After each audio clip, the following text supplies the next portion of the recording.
প্রথমে একটা আয়না নেওয়া হয়েছে, আয়নায় আলো ফেলা হচ্ছে।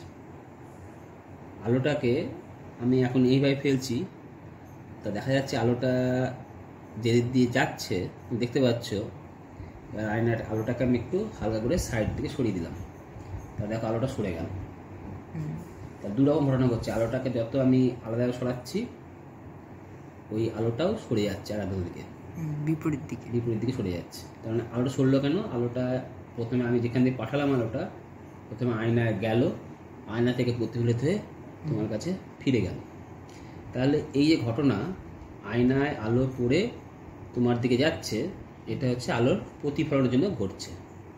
কিসের জন্য ঘটছে? আলোর প্রতিফলন। আলোটা একটা পথে আলো যাচ্ছে আর একটা পথে আলো ফিরে আসছে। তা যে পথে আলো যায় সেটাকে বলা হয় আপতিত রশ্মি, আর যে পথে আলো ফিরে গেল সেটাকে বলা হয় প্রতিফলিত রশ্মি। এবার আপতিত রশ্মি আর প্রতিফলিত রশ্মি, আপতিত রশ্মি একটা জায়গায় থেকে প্রতিফলিত হচ্ছে, মানে এই জায়গাটা আয়না থেকে, তাহলে আয়নাটাকে বলা হয় প্রতিফলক তল। আয়নাটাকে বলা হয় প্রতিফলক তল। আর যে বিন্দুতে আলোটা পড়ছে, এই যে বিন্দুতে পড়ছে আলোটা, সেই বিন্দুটাকে বলা হয় আপাতন বিন্দু। এই আপাতন বিন্দু থেকে আমি যদি এই প্রতিফলক মানে আয়নাটার উপর একটা লম্ব টানি, তাকে বলা হয় অভিলম্ব। বুঝতে পারলাম? আর আলোটাকে যখন আমি অ্যাঙ্গেলে ঘোরাচ্ছি, যাতে আপাতিত রশ্মি যত এদিকে যাচ্ছে প্রতিফলিত রশ্মিও ওইদিকে সরে যাচ্ছে। তাহলে আপাতিত রশ্মি অভিলম্বের সঙ্গে একটা কোণ করে, সেটাকে বলা হয় আপাতন কোণ। একইভাবে প্রতিফলিত রশ্মিও অভিলম্বের সঙ্গে একটা কোণ করে, তাকে বলা হয় প্রতিফলন কোণ। প্রশ্ন হচ্ছে যে এই আপাতিত রশ্মিটা আর আপাতন কোণটার প্রতিফলন কোণের মান সর্বদা কি হবে? সমান হয়, এটা মাথায় রাখতে হবে। তাহলে এটা হচ্ছে কি রশ্মি? আপাতিত রশ্মি। এখান থেকে যেটা প্রতিফলিত আসছে এটা প্রতিফলিত রশ্মি, আর এটা কি? আপাতন বিন্দু, এখানে যেটা পড়ছে এটা প্রতিফলক তল আয়নাটাকে। আর অঙ্কিত অভিলম্ব মানে এখানে লম্ব যে টেনেছি, সবগুলো দেখো একই সমতলের উপর আছে, মানে একটা বিছানার উপর যদি করি একটা বিছানার উপরই থাকছে, বুঝেছে? আর কি এই আপাতন কোণ আর প্রতিফলন কোণ মানে সমান হবে। দেখো আলোটাকে যদি আমি ঘোরাতে ঘোরাতে ঘোরাতে সোজা লম্বভাবে নিয়ে যাই, তাহলে দেখো কোনো রকম কি হচ্ছে না, মানে অ্যাঙ্গেল আসছে না, সমান আসছে। মানে আলো রশ্মি যদি লম্ব বরাবর আপতিত হয় তাহলে সেক্ষেত্রে আপাতন কোণের মান আর প্রতিফলন কোণের মান 0 ডিগ্রি হয়। বুঝে গেল? আর এটা বলা হয় আপতিত রশ্মি, আর যে পথে আলো ফিরে যাচ্ছে সেটা বলা হয় প্রতিফলিত রশ্মি। তাহলে আলোক রশ্মি কি হলো? প্রথমে একটা দর্পণ নিলাম, আয়না নিয়েছিলাম, মনে আছে? তাহলে আয়নাটাকে আমি এভাবে দেখালাম, এটা একটা দর্পণ, মিরর M1। তাহলে M1 কে বলে প্রতিফলক তল। প্রতিফলক তল কাকে বলা হয়? যে তলে আলো প্রতিফলিত হয় তাকে প্রতিফলক তল বলে। তাহলে কি করেছিলাম? একটা আয়না দিয়ে আলো পাঠিয়েছিলাম, তাই তো? আলোতে অ্যারো মাস্ট, কেন অ্যারো দিতে হয়? কারণ আলো কোন পথে আসছে এটা দেখানোর জন্য, কারণ আলো এই দিক থেকে আসছে। তা আলো যে পথে আলো আসে তাকে বলা হয় আপতিত রশ্মি বলেছিলাম। তাহলে আপতিত, তাহলে ও হচ্ছে আপতিত রশ্মি, আলোক রশ্মি, ঠিক আছে? তাহলে যে পথ ধরে আলো আয়না এসে পড়ে, বা যে পথ ধরে যে পথে আলো যায়, আলো প্রতিফলক তলে আপতিত হয়, কি হয়? আপতিত হয়, তাকে বলা হয় আপতিত আলোক রশ্মি, ঠিক আছে? মনে রাখবে। আর যে পথে আলোক রশ্মি প্রতিফলক তল থেকে প্রতিফলিত হয়, ঠিক আছে? প্রতিফলক তল থেকে আলো ফিরে যায় বা প্রতিফলিত হয়, যেমন OB পথে এখানে ফিরে যাচ্ছে, তাই OB কে বলা হয় প্রতিফলিত আলোক রশ্মি, প্রতিফলিত আলোক রশ্মি, আলোক রশ্মি। তাহলে প্রতিফলিত আলোক রশ্মি কাকে বলা হয় বলে দিলাম। এবার হচ্ছে ও কে বলা হয় আপাতন বিন্দু। তাহলে আপাতন বিন্দু কাকে বলা হয়?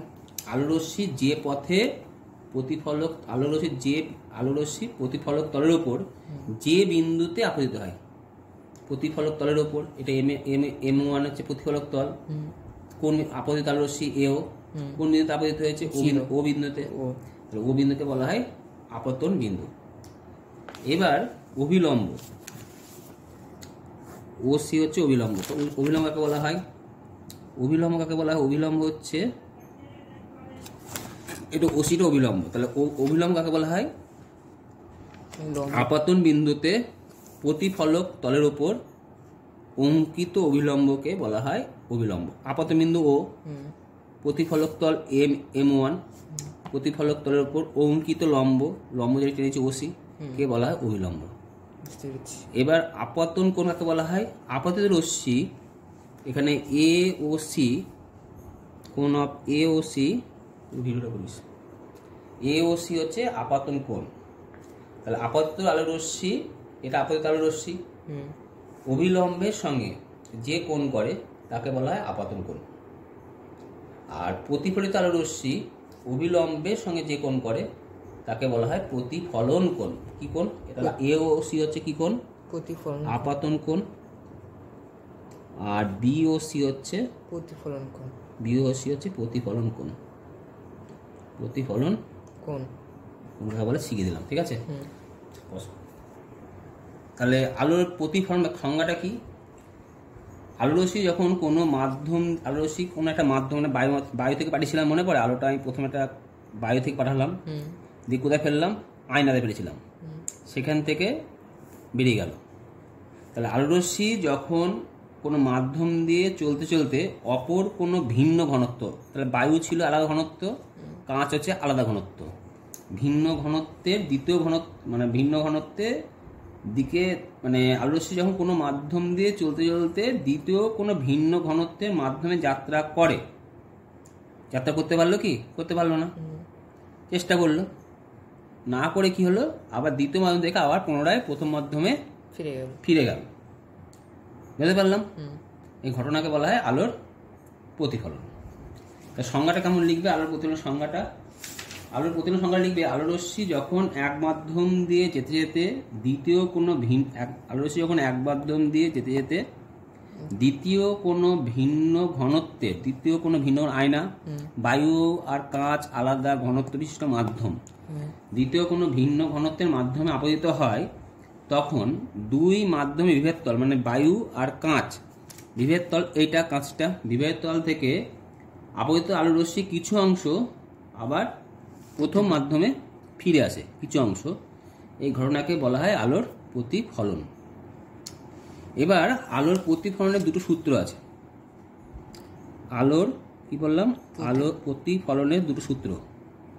প্রতিফলনের সূত্র নম্বর 1, আপাতন কোণ আর প্রতিফলন কোণের মান সর্বদা সমান হয়। তাহলে আপাতন কোণের মান 30 ডিগ্রি হলে প্রতিফলন কোণের মান কত ডিগ্রি হবে? 30 ডিগ্রি হবে। আর 2 নম্বর সূত্র হচ্ছে আপতিত রশ্মি প্রতিফলিত রশ্মি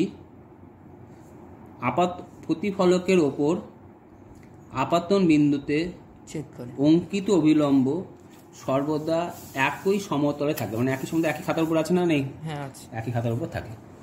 আবার বলছি, আপতিত আলো রশ্মি প্রতিফলিত আলো রশ্মি এবং প্রতিফলকের ওপর আপতন বিন্দুতে অঙ্কিত অভিলম্ব সর্বদা একই সমতলে থাকে। তাহলে আলোর প্রতিফলন কটা সূত্র? দুটো। তারপর এক শর্ত শিখলাম, আপতন কোণের মান 30 ডিগ্রি হলে প্রতিফলন কোণের মান 30 ডিগ্রি হয়। তারপর ওই ছবি প্রথমেই বুঝিয়েছিলাম যে আলো রশ্মি যদি লম্বভাবে আপতিত হয়, মানে আলো রশ্মি যদি কোনো প্রতিফলক তলের উপরে এইভাবে আপতিত হয়, তাহলে দেখবে আলোটা আবার এইভাবে ফিরে গেছিল, পরীক্ষায় দেখালাম না? তাহলে সেক্ষেত্রে আপতন কোণের মান হয় 0 ডিগ্রি আর প্রতিফলন কোণের মান হয় 0 ডিগ্রি। আলো রশ্মি যদি কোনো দর্পণের ওপর লম্বভাবে আপতিত, মানে এইভাবে, তাহলে সেক্ষেত্রে আপতন কোণ আর প্রতিফলন কোণের মান হবে 0 ডিগ্রি করে। হয়ে গেল? এবার আর একটা শর্ট কোয়েশ্চেন বললো যে একটা আলো রশ্মি, এটা অভিলম্ব, এটা M1 হচ্ছে প্রতিফলক তল। একটা আলো রশ্মি প্রতিফলক তলের ওপরে 30 ডিগ্রি, প্রতিফলক তলের সঙ্গে 30 ডিগ্রি কোণে আপতিত হয়েছে। প্রতিফলক তল, এটা প্রতিফলক তল, তার সঙ্গে 30 ডিগ্রি কোণে আপতিত হয়েছে। তাহলে আপাতন কোণ আর প্রতিফলন কোণের মান কত ডিগ্রি হবে? তাহলে দেখো টোটালটা কত ডিগ্রি? 90 ডিগ্রি। আর আমি আপাতন কোণের সংজ্ঞা কি বলেছিলাম? আপতিত রশ্মি অবিলম্বের সঙ্গে যে কোণ করে, মানে এইটা, এটা 60, তাহলে এটা আলাদা আপাতন কোণ। কিন্তু আমি বলেছি আপতিত রশ্মি প্রতিফলক তল, মানে এটা 30 ডিগ্রি, টোটাল 90 ডিগ্রি। তাহলে এখান থেকে একটু কত ডিগ্রি হবে? 60 ডিগ্রি। তাহলে এইটা হচ্ছে আপাতন কোণ। তাহলে প্রতিফলন কোণের মান কত ডিগ্রি হবে? 60 ডিগ্রি হবে। বুঝতে পেরেছি? তাহলে আপাতন কোণের মান যদি 60 ডিগ্রি হয়, প্রতিফলন কোণের মানও কত ডিগ্রি হয়? 60 ডিগ্রি হবে। তাহলে প্রশ্নটা কি দেওয়া হলো? আপতিত আলো রশ্মি প্রতিফলক তলের সঙ্গে 30 ডিগ্রি কোণ আপতিত হলে আপাতন কোণ আর প্রতিফলন কোণের মান কত ডিগ্রি হয়। তাহলে এই হচ্ছে আমার পড়া হচ্ছে তোমার অ্যাকচুয়ালি 7-এর বইয়ে 26 পেজ, 27 পেজ আর 28 পেজের এইটুকু, ঠিক আছে? তাহলে প্রশ্ন কি হবে?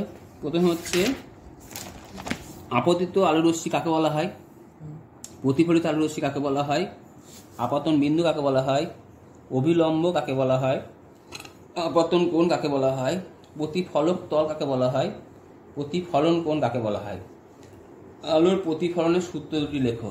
ঠিক আছে?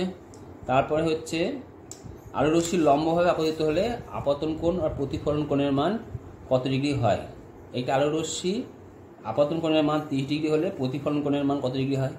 আর একটা আলো রশ্মি প্রতিফলক তলের সঙ্গে 30 ডিগ্রি কোণে আপতিত হলে আপতন কোণ আর প্রতিফলন কোণের মান কত ডিগ্রি হয়। এই হচ্ছে পড়া।